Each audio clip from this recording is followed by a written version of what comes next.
Welcome to Bellevue Park. I'm Jeff Marshall with the city's Horticulture Department, and we're going to take you on a little tour today. We're going to show you a few things that most people haven't seen, and I hope you like it.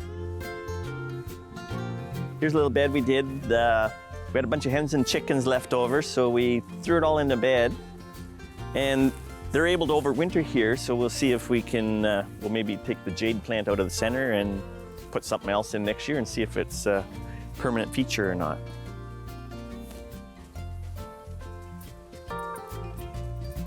During the summer months at Bellevue Park, we take a lot of stuff out of the greenhouse, the show house, and it goes outside for the summer. Kind of gives it a break, it all cleans up. The citrus trees will actually reflower. Some of the plants like the cymbidium orchids need a cool period. By putting them out here, even the nighttime temperatures gets into the 50s, it's enough to trigger the plant to flower. And otherwise, if it's left in a 70-degree temperature like in the show house, it would never flower. This was a cutting from a lemon tree we took 2 years ago. And if you see, look at the size of this guy. You ready to pick? But there's lots of fruit on it. Look at that. The citrus seem to love a period outside where it gets full sun. The growth that it can make from one season to another is pretty cool. Because you're taking cutting from a mature tree, when you put it in the cutting, it'll fruit right away. Where if you start it from a seed out of this one, it can take 7 years to fruit. This is what happens to the cymbidium orchids. You see the shoot coming out. That would flower probably within the next 3 weeks. Probably 2 weeks, we're gonna move all this stuff that's out here will all get moved inside to the prop houses. So this came from a seed. And the fruit load's pretty good on it. And it's a delicious fruit. It tastes like strawberry. Eh? It's only ripe when it falls off the plant. So it's very soft, and if you pick it before it falls, it's usually not that great.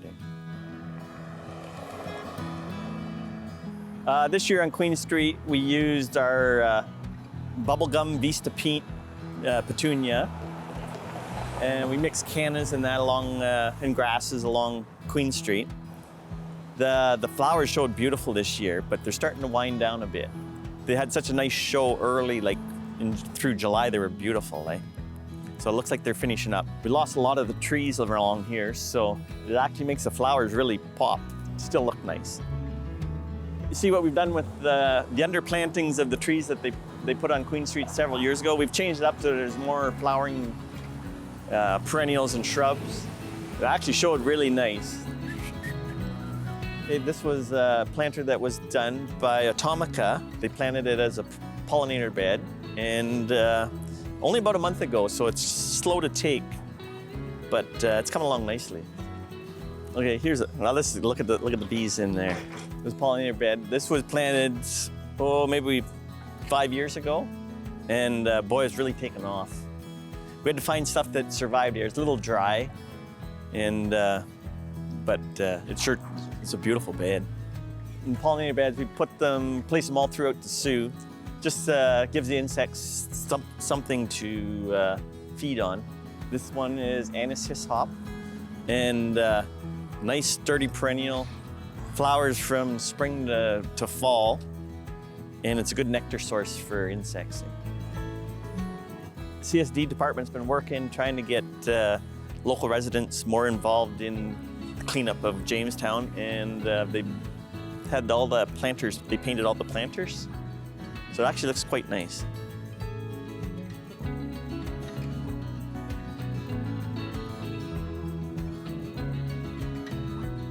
This is the entrance to the gateway site, and it's a very industrial looking site. We put in a large bed, perennial bed.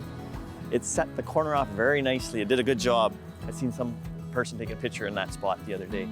And 2 months ago, that wouldn't have been a spot you'd take a picture. Okay, this site had the waterfront, because it was washing out, they had it all reinforced with the large boulders. So we used a row of junipers. This will act as a barrier. And we added some planters, flowering trees, hydrangea, some grasses, and we put in a few perennial beds. There was no flowers along this section whatsoever before, right?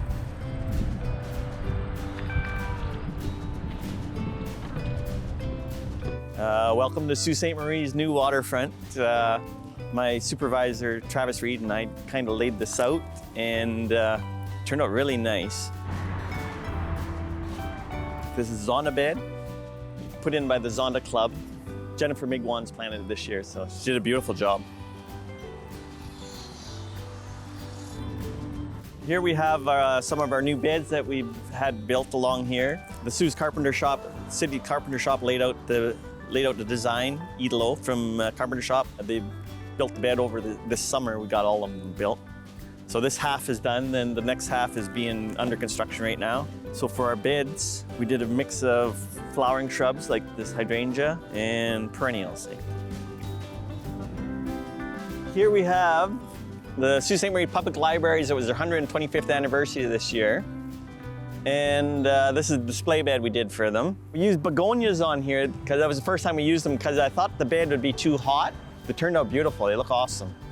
Here we have the Civic Center. It looks very nice this year. Finally, construction was done on the building. Here we have, if you look at this pink one here, it's Celosia, and it's called flamingo feather.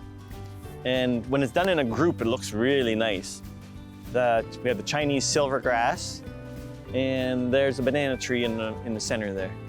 This one's lilac dahlia, pretty indestructible plant. And you just dig up the bulbs in the fall, and then you can use it next year. These have been going, I bet you we had them 15 years now. This is the fountain bed at City Hall. This is a brand new one that we never had before. It was big blue salvia. Here we have our display bed on Pym Street, and this year was 120th anniversary for the YMCA. That concludes our 2021 tour. Thank you for watching, and hope to see you next year. Bye-bye.